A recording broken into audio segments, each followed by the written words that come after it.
Welcome. Go ahead and find a comfortable seated position, sitting upright with dignity, as Pema Chodron reminds us, as it helps the mind stay clear and sharp. Feel your feet on the ground, the earth supporting you. Friends, we all live in a world of what ifs. What if this doesn't work out? What if I'm not ready? What if this decision goes badly? What if things fall apart? Our minds are constantly anticipating, planning for contingencies, looking around corners. But there's a difference between practical preparation and living in fear of a future that hasn't happened. Today's practice is about recognizing that difference and coming home to the only moment we actually have, this one. Yesterday, I had the great fortune of attending a group meditation and question and answer session with Pema Chodron, who is approaching her 90th birthday. And I've had the great privilege of reaping a lot of wisdom from her teachings, from her books, and I even use her books in my classes as required reading in my Mindfulness in the Law class. And I've received some really profound advice and wisdom from what she shared in the question and answer session with folks. And that experience yesterday has inspired this meditation for today around working with our fear of the future. And yesterday, Pema said, fear of the future depends 100% on what you're telling yourself. It depends 100% on your own thoughts.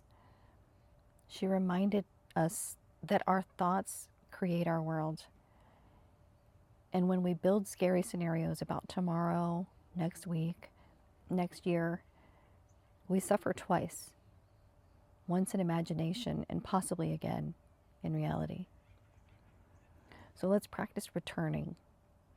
Let's practice catching ourselves when we've time traveled into fear, and gently, with compassion, let's practice bringing ourselves back.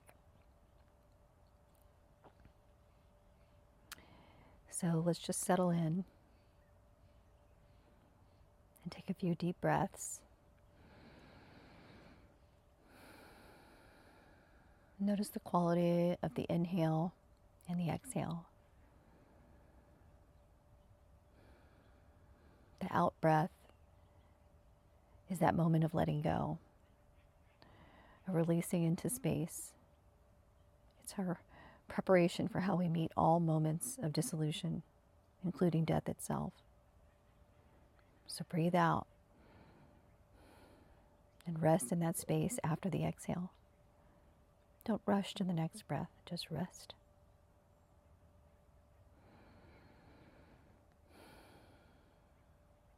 Bringing your attention to your sense perceptions, not about them, but the direct experience.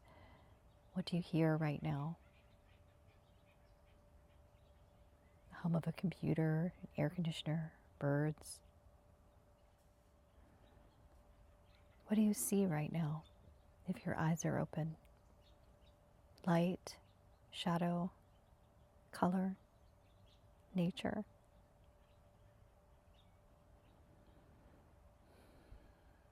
What physical sensations are present for you? The feeling of clothing against your skin, the temperature, the chair beneath you. Pema's instruction is simple. Relax with your sense perceptions. Relax with what you see, hear, feel. Just keep coming back to being right here in the present moment. This is your anchor. This is what's real. Everything else, that situation that might go wrong, the conversation you're dreading, the outcome you're anticipating, that's all story. It's thought. It's not actually here right now.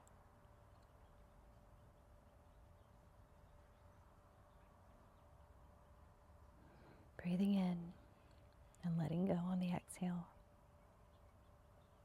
Now, with gentle awareness, notice if there's any fear or anxiety present in your body right now. You don't have to create it. Just notice if it's already there. If it is there, maybe it's about a relationship, a decision, your health, your child's future, the state of the world. Whatever it is, can you notice it without immediately trying to fix it or make it go away? Where do you feel it in your body? Your chest, your stomach, your jaw or shoulders? Locate it. Notice the quality of it. Is it tight, heavy, fluttery? What thoughts accompany this feeling? Listen closely. You might hear things like, what if this goes wrong? This is too much. I'm not ready. Pema teaches us that these thoughts are like kerosene on a fire. The initial spark of anxiety might be small, but our thoughts fuel it.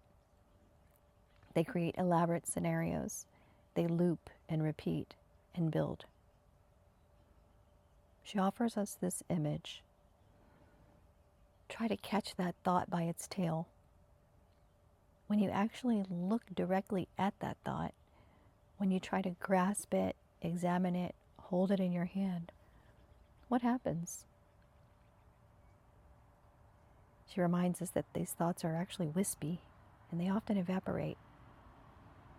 It has tremendous power over us, yet when we face it directly, it has no solid substance. So right now, as a thought about the future arises, what if?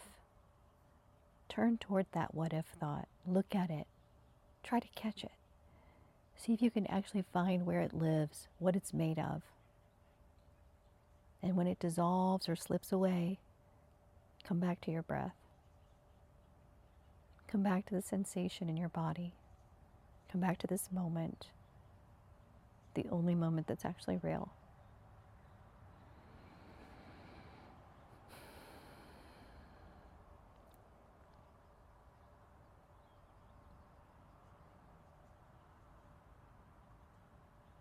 Breathing in and releasing. Pema offered this powerful reframe. You're not going to live in the future. You're going to live in the present. There are practical things you'll do to prepare. But when your mind starts creating scenarios about the future, especially scary ones, that's when you come back to this practice.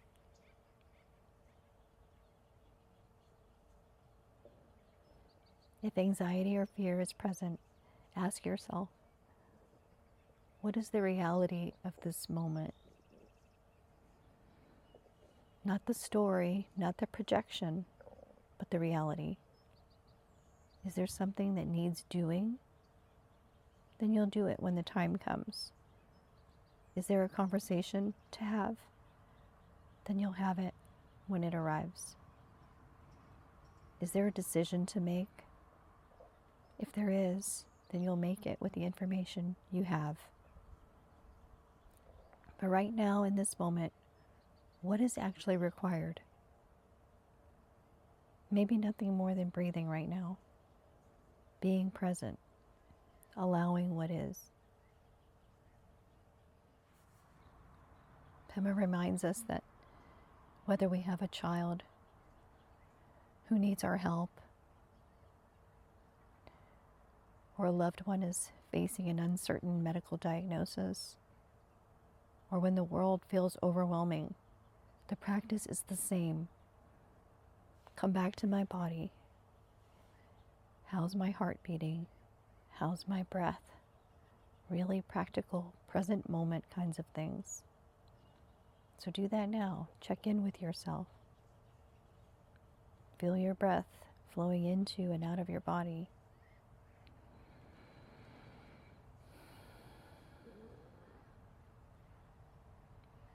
Is there real physical danger in this moment?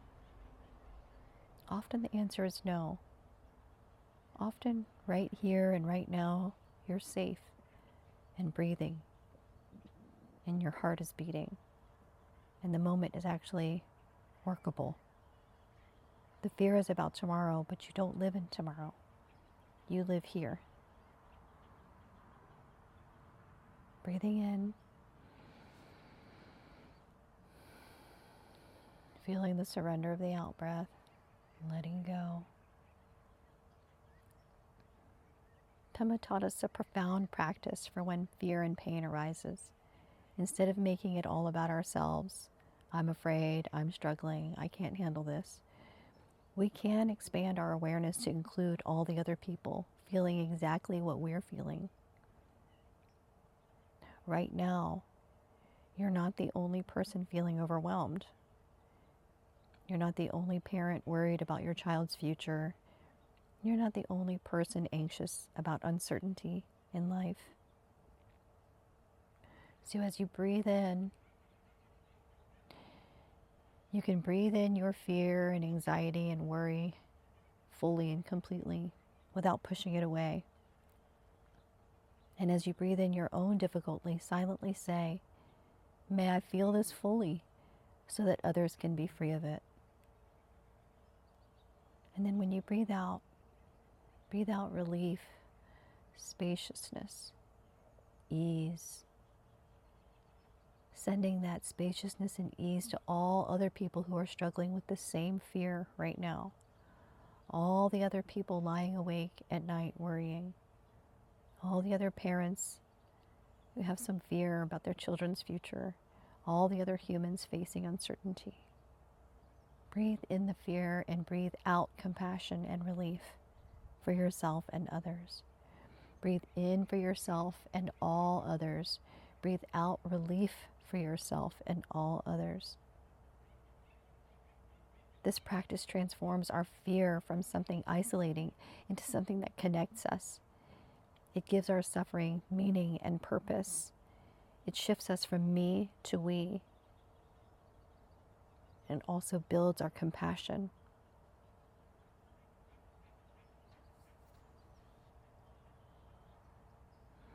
Breathing in.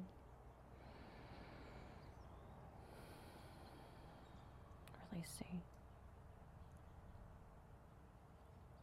Take a moment to acknowledge yourself for showing up to this practice, for having the courage to turn toward fear rather than away from it.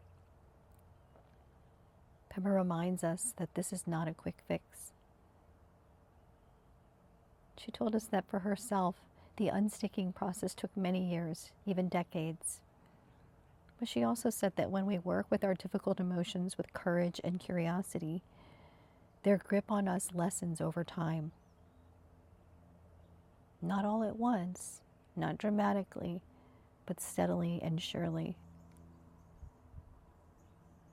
So be patient with yourself. Be kind to yourself. When you catch yourself spiraling into future fear today, tomorrow, next week, and you will because you're human, just notice, say gently, here I go again. Then come back to your breath, come back to your body, come back to this moment that you're actually living in. You might do this 1,000 times today. That's not failure, that's practice. And remember, practical preparation is wise. Doing what needs to be done is skillful. But living in frightening stories about what might happen, that's optional. Friends, may you meet this day with presence. May you catch your thoughts by the tail. and see them for what they really are. May you return again and again to the simplicity of right now. Thank you for practicing with me.